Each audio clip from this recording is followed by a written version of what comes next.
Alléluia. Alléluia, alléluia, alléluia. Bien-aimés dans le Seigneur, bonsoir. Bienvenue à notre émission Fenêtre ouverte.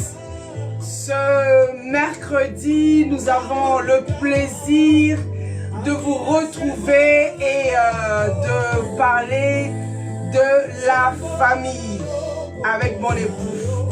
Oui. C'est vraiment merveilleux de pouvoir partager ce moment. Et je crois que nous serons bénis ensemble sur un thème merveilleux qu'on a déjà affiché sur Fenêtre ouverte sur Facebook. Et je suis sûr que vous vous installez maintenant. Commencez, pendant que la musique passe, partagez, invitez et likez ce programme. Nous avons comme l'impression, nous vous donnons beaucoup, mais bonne participation à la parole pendant que nous enseignons, de quoi ça vous importe peu. Et cela n'est pas encourageant. Alors bien aimé, c'est des efforts que nous faisons dans ce programme pour maintenir le cap et apporter ce que nous pouvons des Écritures. Alors, nous ne sommes pas là pour nous-mêmes, mais nous sommes là pour le peuple de Dieu, pour tous ceux qui nous écoutent, tous ceux qui aiment la parole de Dieu. Que le Seigneur vous bénisse. Donc, nous sommes en musique. Je vous encourage de partager dans les groupes, partager ce direct sur la famille. Tout à l'heure, nous allons voir un thème, le choix du partenaire selon Dieu. Donc, je vous prie d'être vraiment coaché à ce programme. Dieu vous bénisse. Et si vous êtes un couple, mettez-vous ensemble, asseyez-vous, écoutez avec nous la parole de Dieu. Si vous êtes fiancé ou bien vous voulez vous marier, que vous soyez chrétien ou païen, ou qui que vous soyez, si vous pouvez vraiment vous connecter à ce programme, certainement un mot vous fera du bien. Voilà ce que je pouvais vous dire en introduction. Nous écoutons la musique. Alléluia.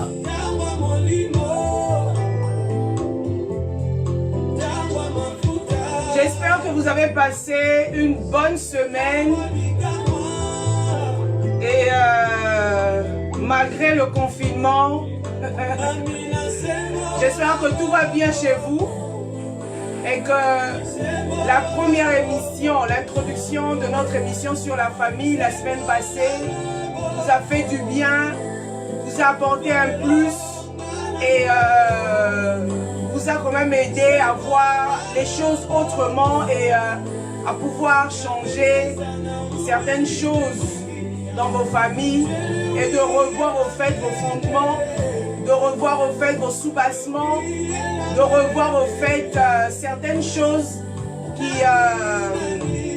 qui dérapaient ou qui étaient en déphasage de votre vision. Alors Dieu vous bénisse, on ne va pas tarder. Comme nous faisons un peu vraiment les choses d'une manière propre, nous voulons vraiment vous bénir et introduire ce moment par la prière. Père, au nom de Jésus, nous te rendons grâce pour ce que nous allons partager avec les familles et que les nations soient bénies, que les couples soient bénis, que les fiancés soient bénis, que ceux qui sont à la recherche d'un partenaire ou d'une partenaire soient bénis, ceux qui ont déjà fait un choix mais qui en souffrent soient bénis et que tous nous puissions vraiment partager ce moment avec le Saint-Esprit. À toi la gloire au nom de Jésus. Amen. Amen. Alléluia. Bien-aimés dans le Seigneur, comme mon époux vient de le dire, l'a introduit, le thème de ce soir est le choix du partenaire selon Dieu. Bien-aimés dans le Seigneur, nous savons bien que Dieu nous a créés selon son image et selon sa ressemblance. Donc en nous, nous avons, n'est-ce pas, le patrimoine de Dieu. En nous, nous avons la touche de Dieu. En nous, nous avons une partie de Dieu. Donc, lorsque nous voyons, n'est-ce pas, ce monde, la société, n'est-ce pas, dans laquelle nous nous retrouvons, nous voyons que plusieurs familles sont en train de vivre des moments difficiles, sont en train, n'est-ce pas, de marcher en l'encontre de la vision de Dieu, sont en train, n'est-ce pas, de courir non avec leur vision, mais ils marchent ou ils courent selon leur propre consentement. Et nous constatons que plusieurs personnes se sont mariées peut-être à cause d'une grossesse, à cause de l'argent, à cause d'une connexion par Internet, à cause d'une position sociale. Donc, et il y a d'autres femmes aussi dans la société qui ont atteint un certain âge, qui ont, n'est-ce pas, une certaine position dans la société, qui ont une certaine renommée dans la société, qui ont quand même essayé d'impacter, n'est-ce pas, leur environnement, d'impacter leur entourage, de mettre en exergue, ont pu matérialiser ceux qui sont en elles, les dons et des valeurs, mais arrivé à un certain âge, elles ont atteint par exemple 30 ans, 35 ans, 40 ans, voire même 50 ans, qui ne sont pas jusque-là mariées. Elles sont en train de s'interroger, elles sont en train de se poser les questions, comment véritablement choisir un bon conjoint. Et bon, dans la société aussi, elles sont considérées comme étant des femmes imparfaites. Donc, pour elles, elles se disent que quelque part, il y a une certaine imperfection ou il y a une certaine déficience. Donc, raison pour laquelle, n'est-ce pas, même lors de nos entretiens, mon époux est bishop, et moi, je suis là, je suis docteur de la parole, je suis enseignante aussi, et dans nos entretiens, nous avons constaté, nous avons vu que il y a des déficiences, il y a certains problèmes dans le foyer, certaines difficultés aussi. Donc voilà pourquoi nous sommes décidés, nous nous sommes concertés, nous nous sommes dit par l'aide du Saint-Esprit de parler, n'est-ce pas, de ce thème sur le choix du partenaire selon Dieu. Donc j'aimerais poser la question à mon époux, parce que là, on doit parler du choix du partenaire selon Dieu. Pourquoi devons-nous véritablement, Bishop, faire le choix du partenaire selon Dieu? Pourquoi? Oui, merci bien chérie. Je crois que avant de répondre à cette question, nous allons vraiment entrer dans la parole de Dieu. Parce que c'est là que nous trouvons notre base et notre source. Parce que ce que je vais vous dire avant même de lire, c'est que c'est là où viennent tous les problèmes de la terre. Le choix du partenaire, c'est le fondement même d'un mariage réussi ou bien d'un avenir conclu. Hein? Donc, si un couple doit agir pour réussir, s'ils doivent atteindre le but de leur destinée, c'est à partir du choix qu'ils ont fait. Donc, si le choix est bon, ta destinée sera glorieuse. Si le choix est mauvais, d'où viennent les divorces et beaucoup de choses que vous connaissez. On se met là, on ne sait pas comment les gens se sont rencontrés et puis ils ont divorcé. Bien aimé, les choses viennent du fait que le fondement, c'est le choix du partenaire. Donc, est-ce que tu as fait le bon choix? Est-ce que tu as fait le choix selon Dieu? Est-ce que tu as fait le choix qui vient du cœur, de l'âme du trône? Pour cela, je vais lire avec vous d'abord. Notez déjà Genèse chapitre 2, le verset 18 à 24. Genèse chapitre 2, le verset 18 à 24. Notez pour que tout le monde suive la lecture. Voilà. Si vous avez trouvé Genèse 2, le verset 18 à 24. Genèse 2, 18 à 24.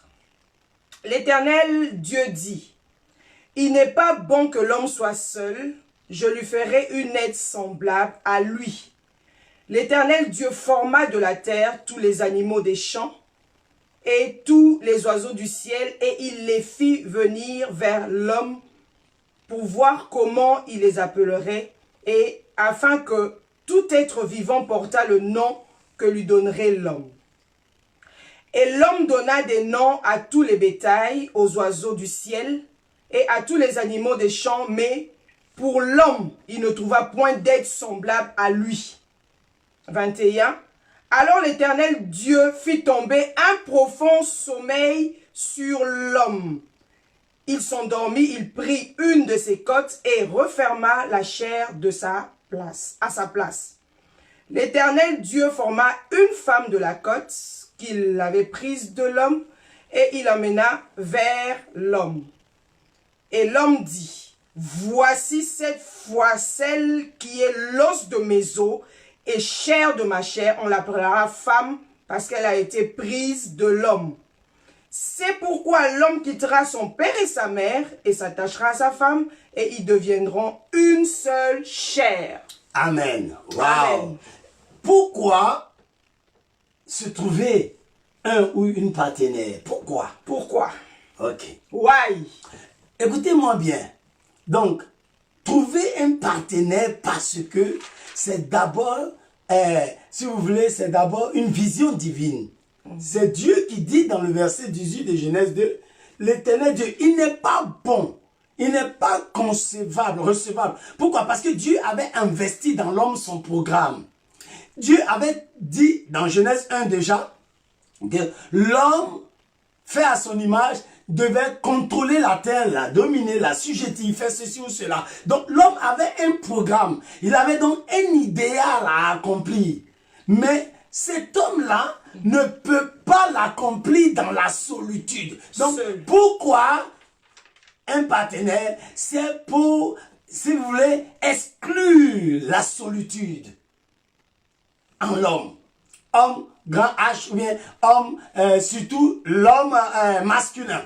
Donc, c'était par lui que ça a commencé. Donc, c'est l'homme qui a besoin d'une partenaire. Et il ne peut pas se réjouir de la vie qu'il a tant qu'il n'a pas trouvé une partenaire. Donc, c'est pour enlever le déséquilibre qui est dans l'homme, le masculin.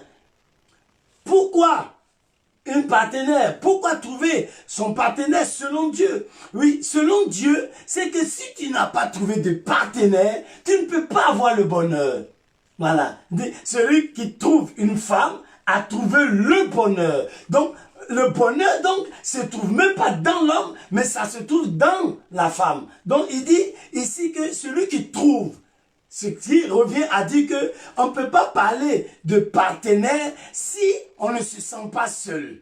Voilà. Seul dans quoi? Seul pour accomplir un but. Seul pour se réaliser. Seul pour devenir. Tu as besoin donc de choisir une partenaire ou un partenaire.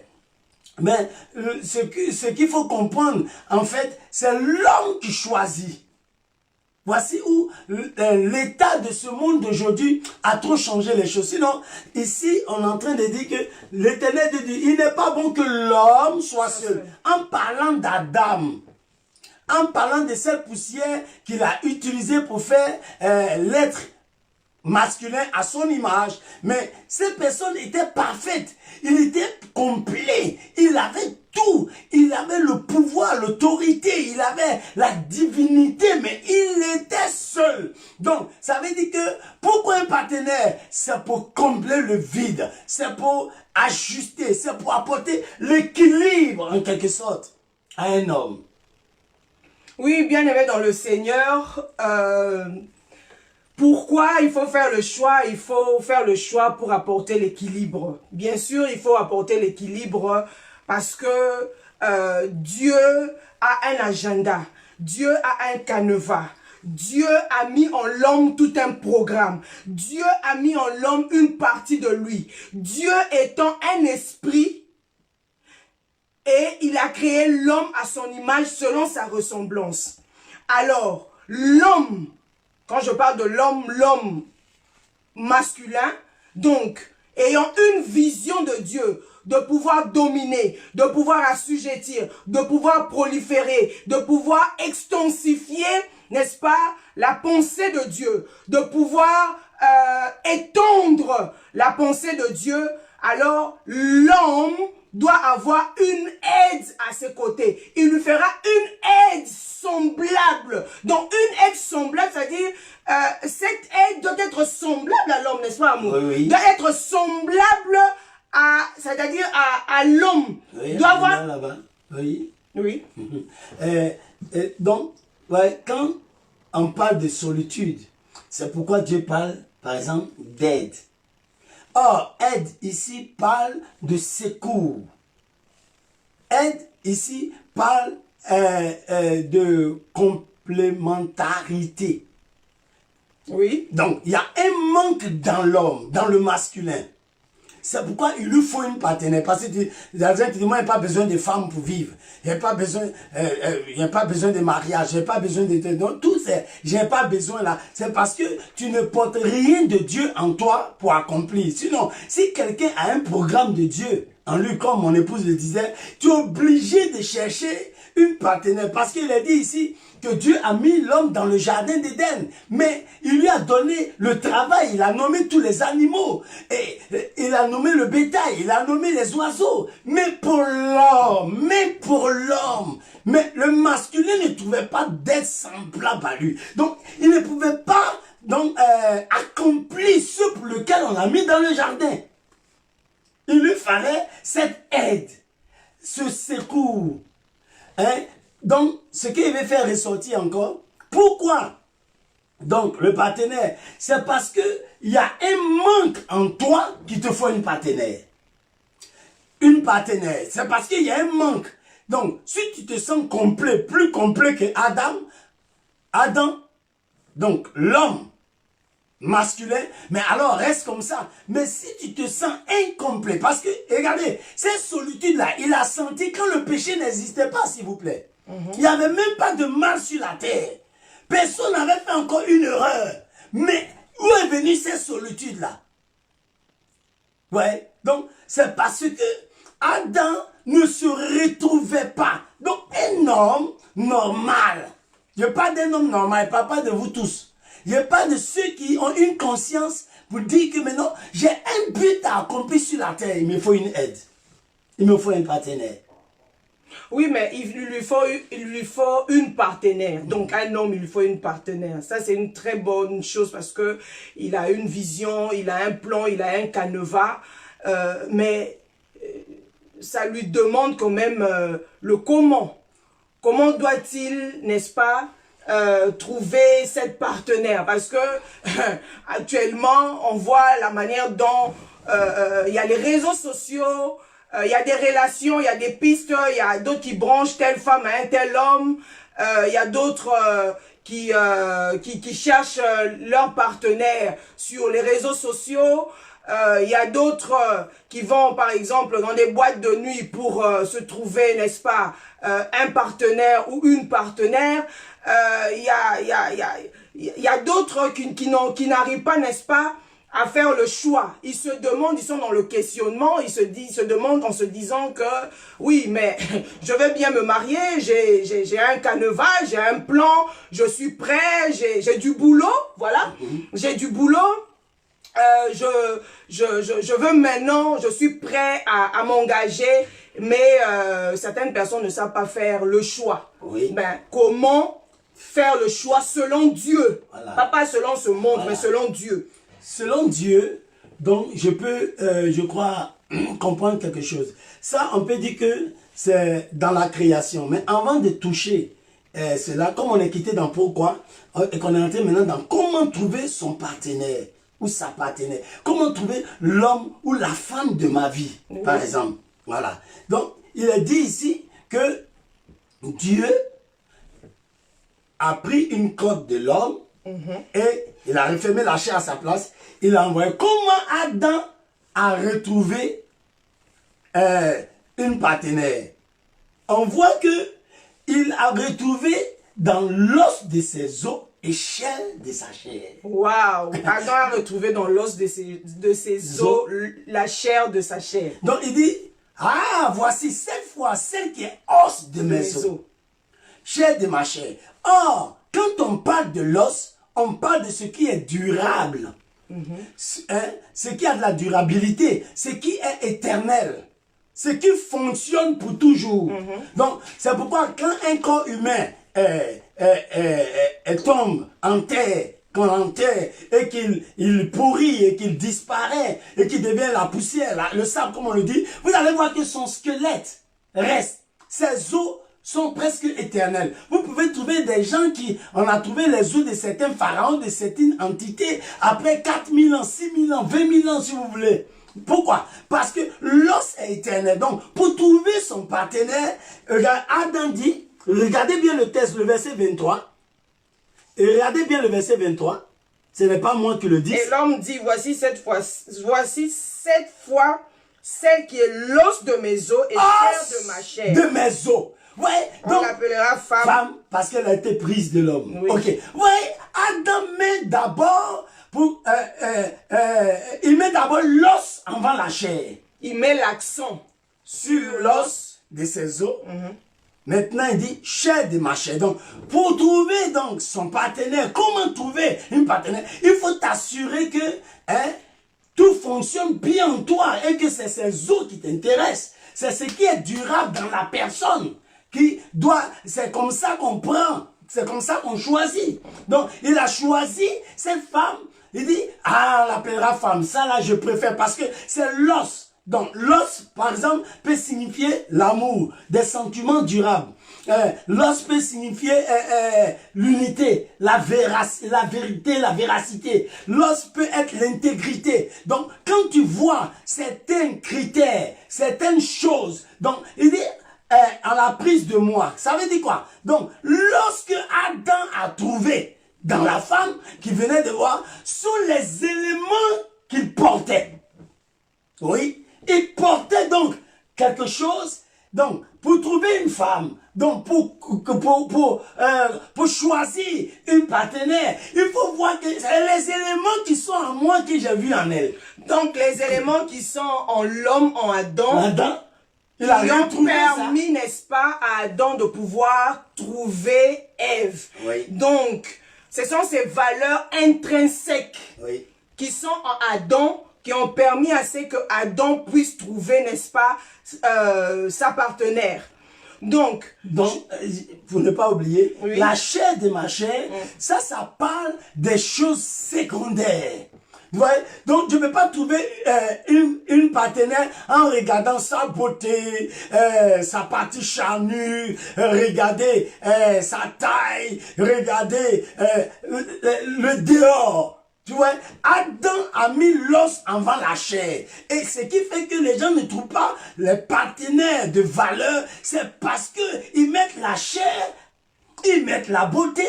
Or, la Bible dit que la grâce est trompeuse, la beauté est vaine. Donc, quand tu mets tout ce qui peut être détruit, tout ce qui peut être consumé devant, comme l'argent, pour certains, on a beaucoup d'argent. Oh non, c'est un homme qui est au cadre. C'est un homme qui a une telle renommée. Tout ça, c'est la chair. Donc, si tu veux trouver un partenaire ou une partenaire, mets pas la chair devant, mais d'abord l'os devant.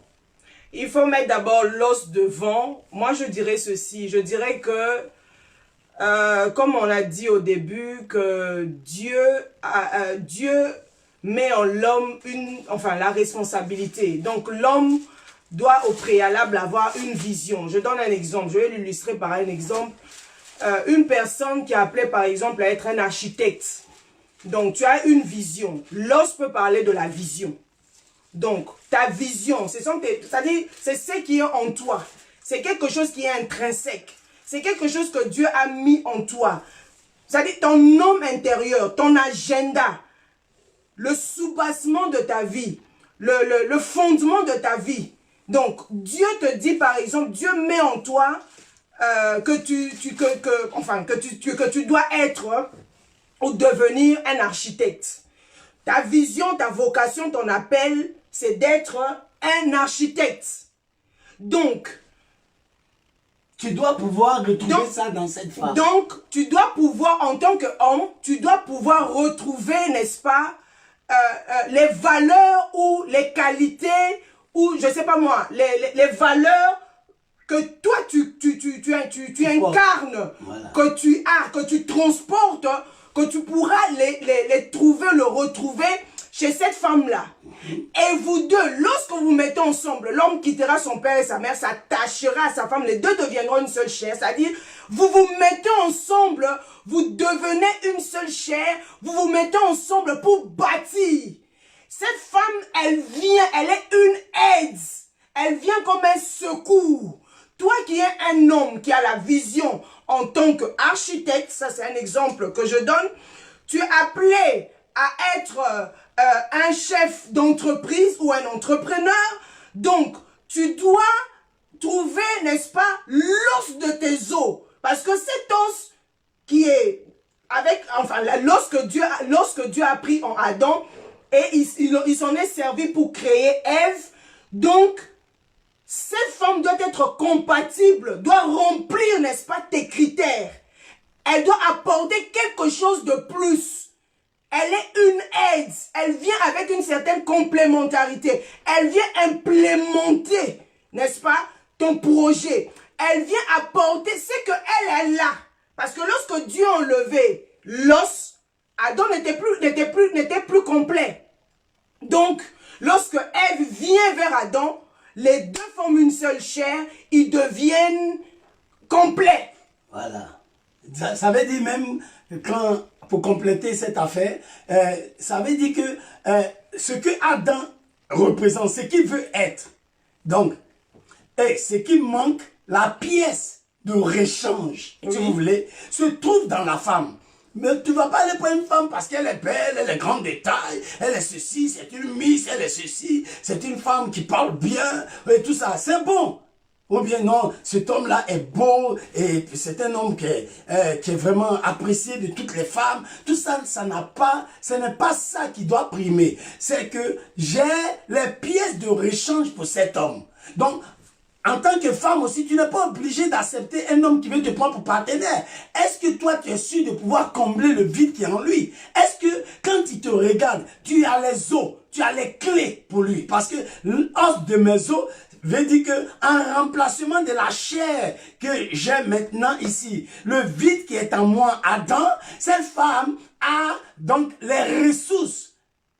Elle est capable donc de fermer le trou, elle est capable de combler l'endroit qui est arraché. Donc, si l'homme peut trouver dans une femme les os qu'il recherche, ou quelque chose qui vient compléter ses idées, sa manière, c'est pourquoi le mot semblable sort. Je lui ferai une aide semblable à lui. Donc, semblable, là, c'est comme ça. Quand tu peux trouver que cette personne sera mon semblable, là, on peut dire que tu as trouvé une partenaire. Mais si ça ne peut pas être ton semblable et que tu as jugé à partir de la chair, mais tu vas souffrir, même si tu bâtis un foyer, même si tu as tout, même si ton mari a des puits de pétrole, mais vous ne serez pas heureux. Pourquoi? Parce que en tant que femme, tu es parti dans la vie de quelqu'un qui ne trouve pas les os en toi pour sa vie.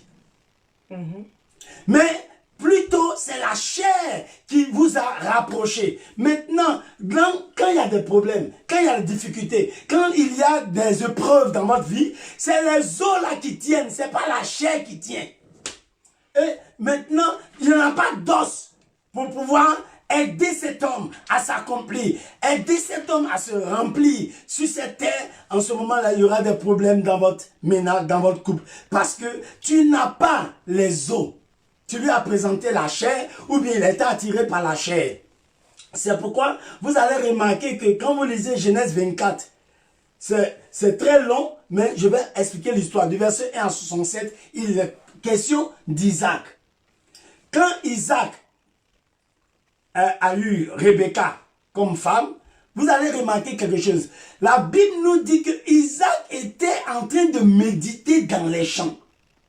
Et il leva les yeux et vit des dromadaires et puis il voit une femme dessus.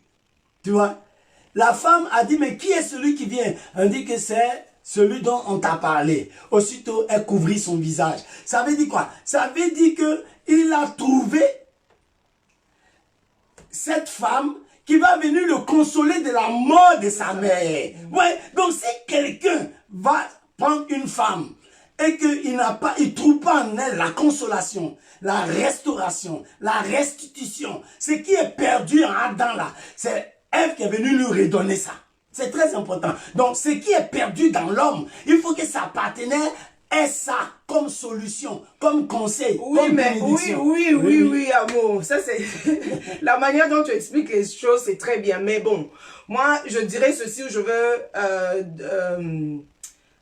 j'aimerais que tu puisses un peu éclairer, emmener un peu la lumière à notre lanterne parce que c'est vrai, un homme peut avoir une vision, l'homme c'est à l'os et tout, mais tu viens d'évoquer quelque chose de très capital. Tu as bien dit que Isaac a vu. Donc là aussi, c'est une question de la vue, de la vision. Il a vu. Donc, on pourra dire aussi que l'homme, quand je parle de l'homme, je parle de l'homme masculin, Oui. doit avoir une bonne perception. Oui, c'est de ça que je parle. Donc, il doit avoir la vision de voir que cette femme-là a ma chose. C'est pourquoi il a parlé d'Adam au début. Il dit, ah, voici cette fois. Donc, un homme doit voir une femme, dit non, celle-là, ses pensées, ses regards, sa parole, tout ce qu'elle compose, quand je parle avec elle, elle a ma chose. Elle a quelque chose pour moi. Donc, c'est l'homme qui doit pouvoir voir cela en profondeur. Donc, Isaac méditait. Donc, on réfléchit pour avoir une femme, une partenaire. Donc, comment? C'est dans la réflexion. Comment? C'est dans la méditation. Comment? C'est dans le calme. Comment? C'est en réfléchissant et en planifiant. C'est pourquoi quelqu'un me dit, mais non, tu peux voir la femme comme ça. Tu peux la voir, elle te plaît. Oui. Mais pendant que tu parleras avec elle, hein, tu ne peux pas aller marier une femme que tu n'as pas causé même avec elle. Ça, c'est très dangereux. Donc, comment se choisir? C'est dans le dialogue. Pendant que nous parlons, je vois qu'elle a tout ce que mon âme recherche quelque part. Donc, la manière dont tu es en train d'expliquer ou d'expliciter certaines choses, oui. Je dirais ceci que avant d'entrer dans le mariage, il faudrait d'abord que l'homme et la femme soient unis. Non, avant d'entrer... Non, je m'explique. Je parle pas d'unis dans le sens... sexuel ou dans le sens entrer dans le mariage et tout uni. Non, pas habiter ensemble. Je parle pas de ça. Je parle dans la conception spirituelle. Bien sûr. Voilà. Dans la conception spirituelle. Oui. Voir les choses d'une perception spirituelle. Donc, c'est-à-dire que ils sont unis sur le plan spirituel avant d'entrer dans le mariage sur le plan physique. Bien sûr, parce que l'homme aura déjà vu que cette femme-là, pendant que je parlais avec elle, elle avait ma chose. Si vous étudiez bien l'histoire d'Isaac, on dit, Isaac a reçu Rebecca, il l'introduit dans la tente de sa maman Sarah, il fut consolé, il l'aima. C'est pas venu sur place. Donc, ça veut dire que il y a eu une observation. Et dans l'observation, il a puisé, il a vu que non, c'est elle qui vraiment qui me faut. Donc, le choix était parfait. Ouais, donc, il l'a reçu. Il n'aimait pas encore. C'est pourquoi les gens disent que non, quand on parle de l'amour, on ne parle pas des sentiments. Non, les sentiments précèdent toujours l'amour. Je suis désolé de vous le dire. Donc, il a vu, il y a l'appréciation et tout ça, ça l'a attiré. Maintenant qu'il a été attiré, c'est en parlant que je vois que cette femme qui m'attire n'a pas ma chose. Elle n'a pas mes os avec elle. Il dit os de mes os. Donc, cette os-là, c'est pour moi. Son intérieur qui a réagi. Voilà. Donc, spirituellement tu conçois qu'il te faut forcément cette femme. Il ne peut rien être sur la terre. Donnez-moi tout l'or du monde. Il me faut forcément, obligatoirement que je finisse ma vie avec une telle personne. C'est cette partenaire-là ou rien. Ce n'est pas parce que je l'aime pour l'aimer et tout ça. Mais c'est parce que les autres qui sont à moi, je retrouve ça chez elle. Ça, c'est spirituel.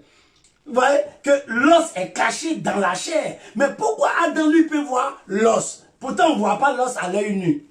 On voit la chair. Mais non, vous devez choisir. Comment choisir? C'est quand vous aurez vu l'intérieur, le spirituel. C'est qui incarne cette femme, cette personne, cette partenaire, parce qu'elle sera avec moi pour toujours. Donc, je préférais voir les choses spirituelles que de voir les choses charnelles. La chair, là, je veux ça pour toujours. Mais les choses cachées en elle, les trésors cachés en elle, mais c'est ce qui doit vraiment m'attirer. Je vais vous donner un exemple d'une histoire qui s'est produite.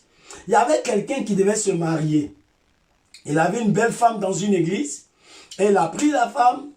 Elle aussi, elle a vu que le monsieur avait l'argent, il était bien, et ils se sont mariés. Mais avant de se marier, le monsieur demande à la femme, est-ce que tu m'as tout dit? Elle dit, moi, je ne peux jamais te cacher quelque chose. Je ne peux pas aller dans mon mariage avec le mensonge, c'est pas possible. Ils se sont mariés. Dès qu'ils sont arrivés à l'hôtel, à l'heure des noces, le monsieur lève sa main gauche et puis il dit à sa femme, regarde, il y avait une grosse plaie, un pu qui sortait dedans. Mais c'était vraiment d'une mauvaise odeur. Il dit, mais attends, comment tu t'es marié à moi avec une telle plaie, tu ne m'as pas dit? Il dit à la femme, ah, je voulais voir si après notre mariage, malgré la plaie, tu allais rester à moi. Elle aussi, elle a dit, il n'y a pas de problème. Et elle a ouvert sa cuisse. Elle a montré à l'homme, il avait aussi une grosse plaie. Elle avait une grosse plaie. Il dit, quoi? Tu es une femme menteuse. Il dit, non, je voulais voir si tu allais rester aussi avec moi, malgré la plaie. C'est ce jour-là, ils se sont tout dit. Non, n'entrez pas dans une relation où vous n'avez pas les éléments clés qui incarnent cette personne. Ouais, je dis toujours aux gens que le mariage, si tu trouves dans une personne 60%, je dis bien 60%, hein, parce que tous les problèmes des foyers viennent des pourcentages. Je vous surprends. Ça vient des pourcentages. Si cette personne a 60% des éléments qui sont en moi, que je recherche, mais je l'épouse, les autres 40%, vous allez trouver ça au cours de votre mariage. C'est pas facile. C'est pourquoi il y a des problèmes dans les foyers. Les gens ne savent pas pourquoi il y a des problèmes, les déboires dans les foyers. C'est parce que c'est sur les pourcentages qu'on s'est marié. Je vois tel élément en toi qui me plaît. Maintenant, deux sont mariés à 20%. Waouh! Ils ne peuvent pas aller loin. Comment ils vont faire même pour atteindre 50%? Donc, c'est sur les pourcentages. Parce que quand je vois les éléments, plusieurs éléments dans cette femme, dans cet homme, qui va avec ma personne, c'est là que je l'ai choisi. Donc, comment choisir? C'est à partir aussi des pourcentages. Je vois que, bon, elle parle avec douceur, par exemple. Alors que moi, je suis un homme très agité. Donc, je vois déjà qu'elle a un élément qui vient m'apaiser. Mais elle est agitée, je suis agité. Mais on ne va pas aller loin. Ouais. Donc, dans le foyer, dans le couple, dans les relations, cela vient du fait que les gens n'ont pas compris que le pourcentage que je ne retrouve pas dans la femme là, si je la prends, ou cet homme là, mais on va mal finir parce que je ne trouve pas les os en elle, mais je veux quand même l'épouser, je l'aime quand même, les parents vont se lever, les amis vont me donner des conseils, je suis prêt à tout refuser pour l'épouser, pour me briser la nuque demain. Pourquoi? Parce que je suis attiré par la chair. C'est là où viennent tous les déboires, tous les problèmes. Vous jugez les gens d'avoir divorcé. Vous jugez les gens de ne pas s'entendre. Vous jugez les gens. Et il y a des gens aussi qui ne se préparent encore pour divorcer pendant le confinement. Il y a des gens qui sont en train de découvrir des caractères diaboliques dans les maisons. Sataniques, démoniaques. Des caractères de sorcellerie. Pourquoi? Parce que il a choisi une partenaire ou un partenaire sans avoir mesuré les os et la chair. Oui, sans avoir mesuré les os et la chair. Bien-aimé dans le Seigneur, on ne se marie pas pour faire les enfants. On ne se marie pas pour le sexe. On ne se marie pas pour le plaisir. On se marie pour accomplir, n'est-ce pas, la volonté de Dieu, pour accomplir le plan de Dieu. On se marie pour un but bien précis. Bien-aimé dans le Seigneur, mais c'est bien. On doit choisir, on doit bien choisir, on doit avoir une vision claire dans le choix. Mais qui devons-nous véritablement mariés ou avec qui devons-nous véritablement entrer dans le mariage? Parce que lorsqu'on voit, parce que mon époux vient d'évoquer l'histoire d'Isaac. Quand on lit l'histoire d'Isaac, on voit la manière dont les critères que le patriarche Abraham avait énumérés avant d'envoyer son fils, le plus ancien de sa maison, aller marier pour son fils une femme. Donc, Abraham dit à son fils ou à son serviteur, le plus ancien de sa maison, il lui dit d'aller épouser une femme, mais en tout cas, pas une cananéenne. Pas une cananéenne.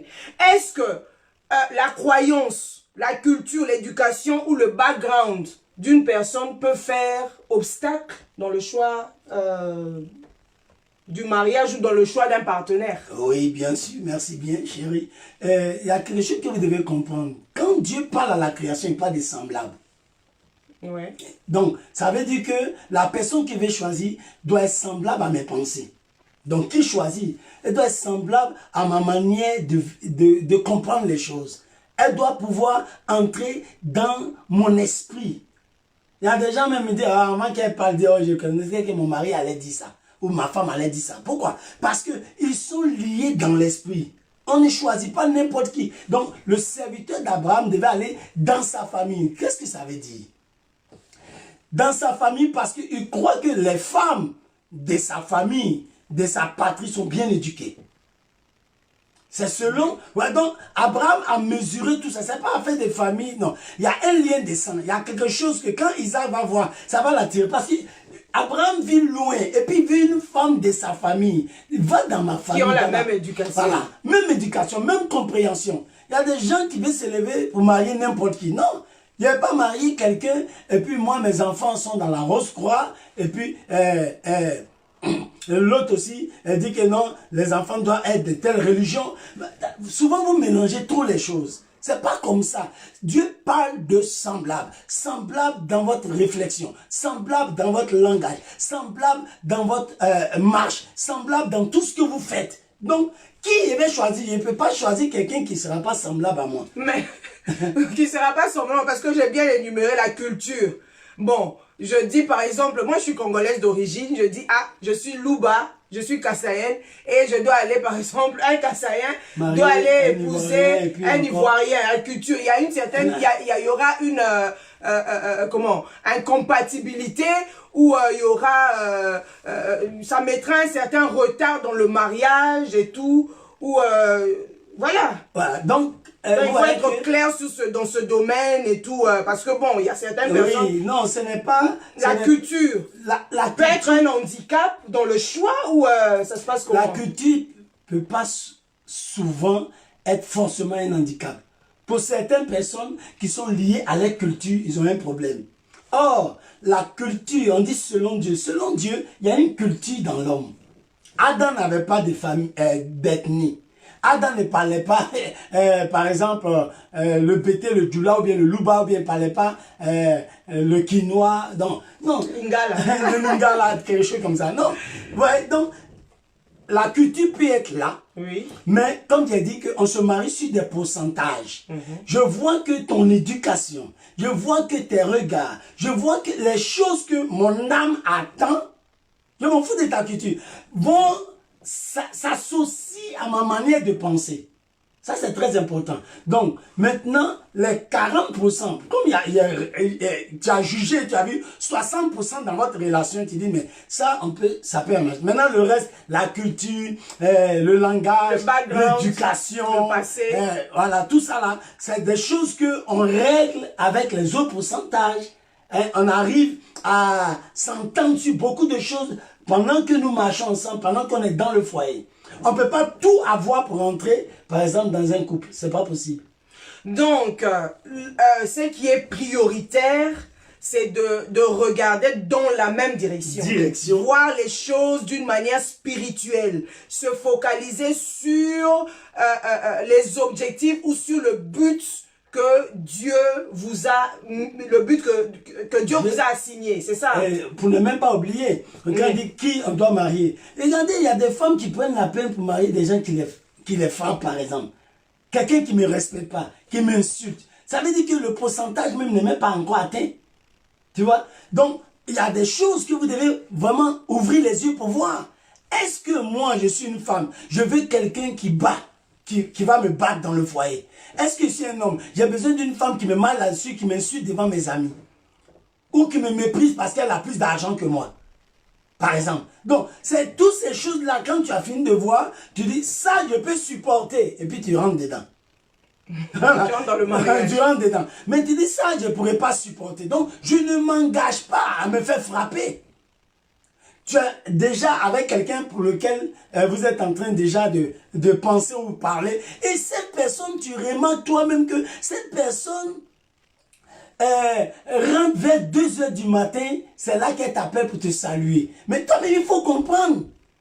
Tu vois, mais souvent, on veut fermer les yeux sur les choses essentielles qui pourront nous atteindre ou nous détruire demain pour entrer vraiment en relation. Mais non, bien-aimés, tout ce que je peux vous dire, selon Dieu, il faut que vous soyez semblables. Semblables dans votre réflexion. Semblables, même s'il y a quelque chose que ça ne passe pas trop. Il y a des femmes illettrées qui ont marié des hommes lettrés, mais qui les ont formés. C'est-à-dire qu'il y a des choses qui vont... Il y a des femmes aussi qui sont très intelligentes, qui ont aidé leur mari à savoir conduire une voiture, à savoir préparer un omelette, faire quelque chose. Donc ça veut dire qu'il y a beaucoup de choses qu'on peut régler en route. C'est ça la chair. Mais il faut bien voir, pose le fondement que cette personne-là, si je l'épouse, je pourrais la supporter. Si je l'épouse, si je m'engage avec la personne, je pourrais l'accepter. Donc, c'est l'amour donc qui est l'os. Donc, qui vient pour dire que je l'aime. Mais oui, mais l'amour, c'est l'amour, l'amour, c'est l'os. L'amour, c'est l'os. L'amour est Dieu lui-même. Dieu est amour. Voilà pourquoi il a donné son Fils pour nous sauver. Donc, l'amour. Parce qu'il y a plusieurs personnes qui définissent mal l'amour. Parce que la plupart des gens croient que l'amour, c'est du jeu, c'est de l'enfantillage et tout. Or, lorsqu'on veut véritablement entrer dans le mariage, on doit bien définir le mot amour, comprendre le vrai sens de l'amour. Quand on entre dans le mariage, c'est pour aimer quelqu'un, c'est donner. On entre dans le mariage pour donner. On ne va pas dans le mariage pour recevoir. On va pour donner. Comme je suis l'os de mon époux, donc cet os qui est en moi, je vais dans le mariage avec cet os, je vais dans le mariage pour faire couler, pour matérialiser cet os, pour compléter sa vision, pour l'aider, n'est-ce pas, à bien courir. C'est comme quelqu'un qui n'arrive pas à courir et tout, qui n'a pas les chaussures, par exemple. Je ne sais pas si vous avez regardé, vous avez suivi, je ne sais pas moi, il y avait les Jeux Olympiques et il y a eu un Congolais et tout, et il n'avait pas les chaussures, ou je ne sais pas moi, adaptées. Donc, il n'arrivait pas à courir. Pourquoi? Parce que ce n'était pas sa pointure. Donc, il faut avoir sa pointure, faire le bon choix, trouver, n'est-ce pas, une aide semblable et avoir les yeux de l'aigle, percer jusqu'au fin fond, percer pour bien voir. Voir parce que le mariage, c'est bâtir ensemble, c'est se mettre ensemble pour bâtir. Si ça ne va pas, tu vois que cette femme ou cet homme n'est pas en mesure, n'est-ce pas, de t'aider à matérialiser ce qui est en toi, en mettre en exergue, en mettre en valeur ce qui est en toi, ou cette femme à t'aider à atteindre ta destinée. Il ne faut pas se mettre ensemble. C'est pas à cause du sexe, c'est pas le fait juste, n'est-ce pas, de faire les enfants qu'on se marie. Non, on se marie pour un but bien précis, pour matérialiser le plan de Dieu. Voilà, très bien dit. Et en revenant sur les pointures, tu peux voir une belle chaussure, mais tu chausses du 42. Et puis la chaussure fait 44.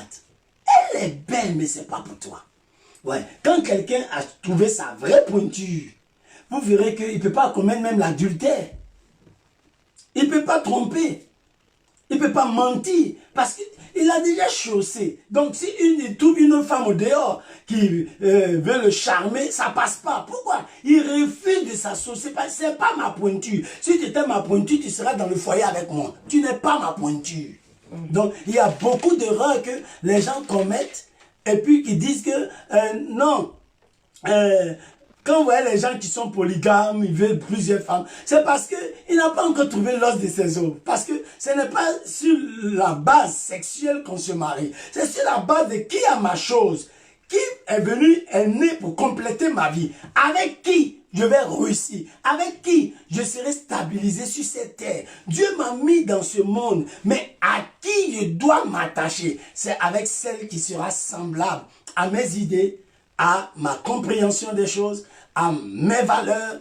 C'est la personne qui va pouvoir me respecter. Ouais, je vois souvent même dans certaines églises, excusez-moi, je suis pasteur comme vous, c'est-à-dire qu'il mange avec sa femme, il couche avec elle, ils font des enfants, il fait tout. Mais arrivé à l'église, le pasteur s'assoit en haut, sa femme s'assoit en bas. Je ne comprends pas si c'est Dieu qui vous sépare comme ça, ou bien qu'est-ce que ça signifie? Moi, je ne comprends pas le fond.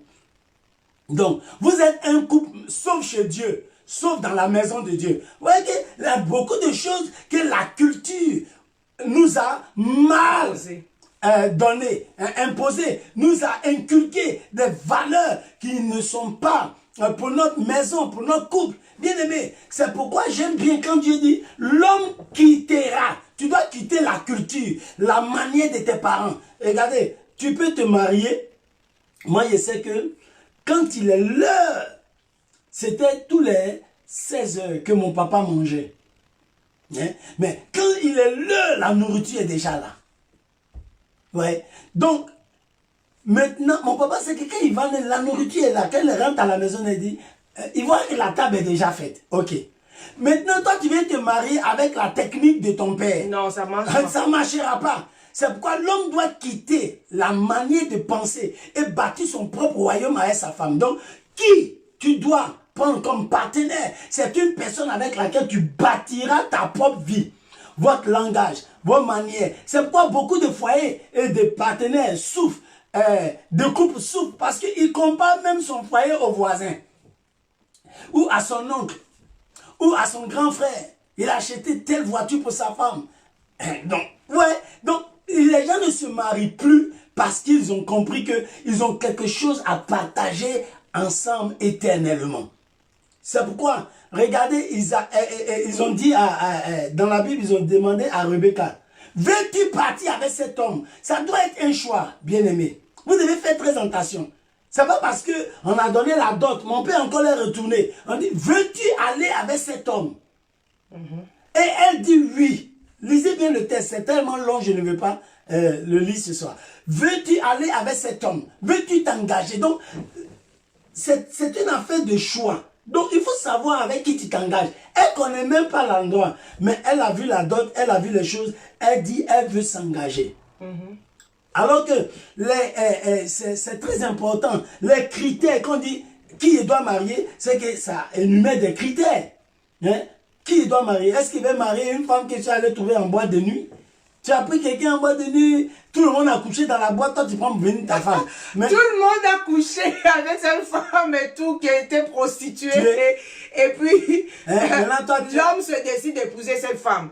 Ah, Bishop, oui, mon époux, doyen, tu nous parles d'une prostituée. Mais dans la Bible, on voit Osée épouser une prostituée. Oui, mais Dieu l'impose d'épouser une prostituée. Voilà, je n'ai pas dit qu'on ne peut pas épouser une prostituée. Écoutez-moi bien. Rahab même était une prostituée. Oui. Voilà. Mais toi-même on dit selon Dieu. Dieu lui impose. Parce qu'il voit que cette prostituée a les os de Osée avec elle. Oui. Elle a quelque chose qu'il faut pour que Osée s'accomplisse. Alors que tu es allé boire un coup, tu t'es saoulé la gueule, tu vois une femme là-bas, que tout le monde a touché. Toi, tu viens prendre mais chez toi. Maintenant, tu es étonné que la femme ne reste pas tranquille dans ton foyer. Mais est-ce que tu as bien vu où tu la brises? Est-ce que tu as bien réfléchi? Non. Donc, il faut voir qui il doit prendre. Il dit dans ma famille. Il faut voir dans l'éducation, la compréhension de cette femme, les choses qu'elle aime, les choses que le monsieur aime. Tout ça, c'est important pour pouvoir vivre ensemble. Tu as marié une femme, tous les jours, elle vient aller chez sa mère. Tous les jours, elle va aller au village. Tous les jours. Attends, tu ne l'as pas mariée pour le village. Elle aurait dit vivre au village, trouver son villageois. Mais elle est venue, toi tu l'as prise. Donc ça veut dire que tu n'as pas jugé les critères et les manières et tout ce que cette femme composait.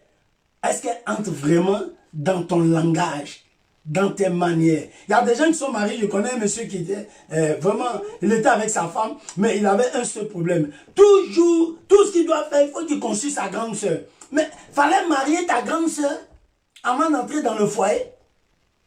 Il n'a pas marié sa grande sœur, il va marier l'enfant des gens. Maintenant, tous les jours, c'est sa sœur, ma grande sœur, ma grande sœur. Non, il ne faut pas déranger notre famille. Non, Abraham a dit, va prendre dans ce local-là, parce que tu vas trouver quelque chose pour mon fils qui soit semblable à l'éducation qu'il a reçue. Donc, soyez compatibles. Soyez engagés avec quelqu'un avec qui vous pourrez partager. Quelqu'un à qui vous pouvez investir votre confiance. Ne marie pas quelqu'un en qui tu ne crois pas. On vient raconter des choses, ton mari net. Oh, tu te lèves là et tu commences à croire, bien insulter. Non, je prends quelqu'un en qui je peux croire. C'est ce que mon mari m'a dit. C'est ce que ma femme m'a dit qui compte. Mais ce n'est pas le dehors. Donc, il faut tout ça là. C'est des choses que vous devez mettre ensemble. Bien-aimé dans qui choisit. Bien-aimé dans le Seigneur, nous arrivons sur la fin de notre émission. Mais j'ai juste une dernière question et je pense que nous allons clôturer aujourd'hui. Lorsqu'un homme aura fait son choix et il saura, n'est-ce pas, pourquoi il doit faire le bon choix, je dis bien le bon choix, et c'est à la fin d'avoir fait le bon choix, il doit maintenant se décider à se marier. Mais quand exactement doit-il se marier? Voilà. Il doit se marier parce que, bon, il a envie de se marier juste pour le sexe, parce que bon, il se dit que j'ai atteint un certain âge, je dois faire des enfants, je dois me marier parce que j'ai déjà trouvé du boulot, je dois me marier parce que bon, je dois donner à mes parents des petits-enfants, je dois me marier parce que j'ai acheté une belle maison et bon, il faudrait qu'il y ait le décor, il faudrait qu'il y ait une femme à la maison. On se marie exactement quand? On se marie quand je crois que on atteint la maturité. Et que nous sommes prêts à assumer certaines responsabilités envers une femme.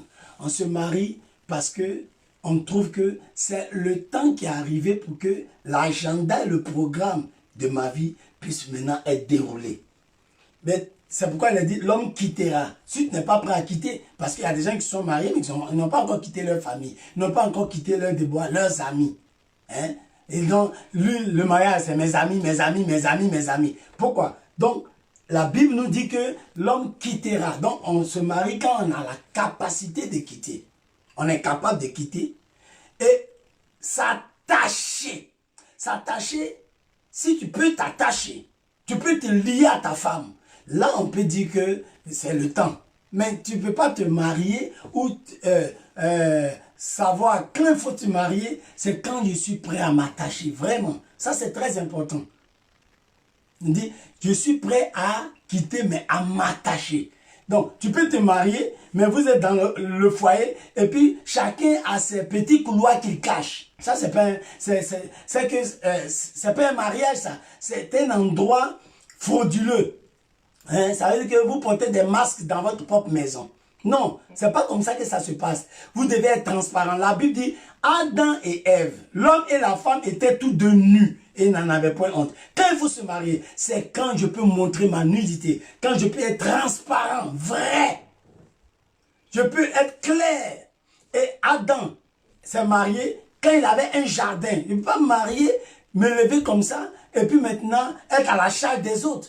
Non, on ne se marie pas pour maintenant chercher à ce que les autres nous nourrissent. C'est pas bon. Vous devez savoir que vous êtes vraiment prêts à tout faire. Maintenant, s'il y a le manque dans le foyer, s'il y a des épreuves, vous devez être prêt à tout supporter. Donc, on se marie quand on est mature, quand on est capable de prendre des responsabilités, quand on est capable de traverser le fleuve ensemble, quand on est capable de s'assumer. On se marie quand on a vu en soi-même que on est prêt. Je suis prêt à tout donner ma vie à une femme. Je suis prêt à obéir à un homme. En tout cas, je suis prêt à m'attacher à lui, je suis prêt à tout lui donner sans réserve. Donc, si tu n'es pas prêt à libérer ta réserve, alors ne prends pas un partenaire ou bien une partenaire. Tu ne dois pas avoir des choses que tu caches qui va vous détruire demain. Non. C'est pourquoi, quand faut-il se marier? C'est quand on a assez réfléchi, on ne peut plus être seul Donc, on a des choses à faire, il faut la femme. On ne se marie pas, dire, oh, j'ai besoin d'une femme pour nettoyer la maison. Ah, donc, tu allais en ce moment là marier une servante, une bonne. Quelqu'un qui va, une boniche qui va juste nettoyer ta maison. C'est à cause de ça que tu es marié. Je me suis marié, mais bon, quand même, il ne donne pas d'enfants. On se marie même pas pour les enfants, je suis désolé. On se marie pour s'aimer, vivre ensemble et partager une histoire et accomplir. Parce qu'on a dit selon Dieu, le partenaire selon Dieu, c'est pour accomplir le but de Dieu. Le but pour lequel Dieu vous a mis ensemble. Donc, si tu dois trouver quand est-ce qu'il est l'heure de me marier, c'est quand il dit oui, je veux accomplir le but de ma vie, mais avec cette femme. Donc, si en route, il n'y a pas enfant, l'enfant ne peut pas être un obstacle à votre amour. Parce que la Bible dit que les enfants sont un héritage de l'Éternel. On viendra sur cela dans d'autres émissions. Donc, quand faut-il se marier? C'est quand on est au bout de notre réflexion.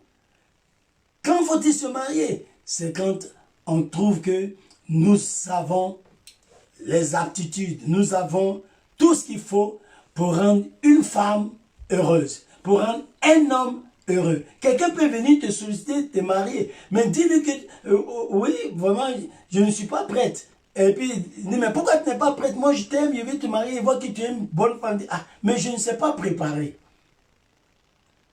Donc, si c'est ça, puis il veut te marier, c'est que le boy va s'occuper, ou bien il va t'apprendre à faire la cuisine, ou bien il va te faire former.